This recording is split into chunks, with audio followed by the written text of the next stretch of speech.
Political science selective coaching answer तुमर +2 second year जहाँ अच्छो जेन तुमर 2026 एग्जाम लगे बहुत इम्पोर्टेंट कोचिंग आंसर है। इटा तुम मैंने देखी पार्बे इटा है कोचिंग आंसर। तो इटा गुड़ कहूँ पढ़े दूचे कोचिंग भी कहमी और आंसर भी दुईटा कहमी। तो इटा चलो देखमा। पहला कोचिंग है गणतंत्र जननी क्या कहुए ये आंसर है स्विट्जरलैंड को कहुए है।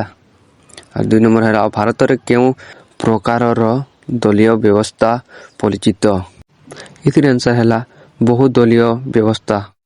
3 नंबर कोचिंग है पंचशील नीति क्यों 2 देश मध्य स्वाक्षरित होता ये आंसर है भारत और चीन 1954 मसीह।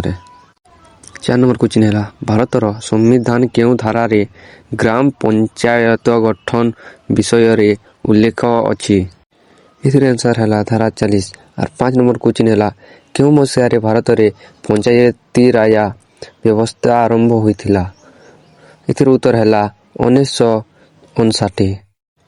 पौरपालिकार मुख्य को कौन कहुए ये आंसर है नागरपाल।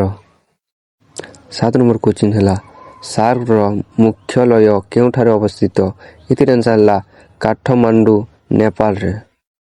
8 नंबर क्वेश्चन है मिलित जातिसंघ केवे प्रतिष्ठित होता 1945 अक्टोबर 24 तारीख। 9 नंबर क्वेश्चन है भारत रे निर्वाचन कमिशन को किए नियुक्ति दियंती ये आंसर है राष्ट्रपति। 10 नंबर क्वेश्चन है आंचलिकवादर एक मुख्य कारण कौन ये आंसर है अर्थनैतिक वैषम्य। 11 नंबर क्वेश्चन है नर्मदा बचाओ आंदोलन नेतृत्व किए नहीं ये आंसर है मेधा पाटेकर। 12 नंबर क्वेश्चन है चिपको आंदोलन का सहित समृद्ध ये आंसर है परिवेश सुरक्षा।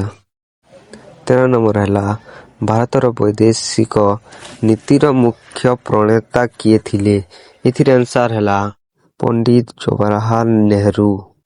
संविधान क्यों धारा रे जरूरी कालीन परिस्थिति वर्णित ये आंसर है धारा 352 धारा 356 एवं धारा 360।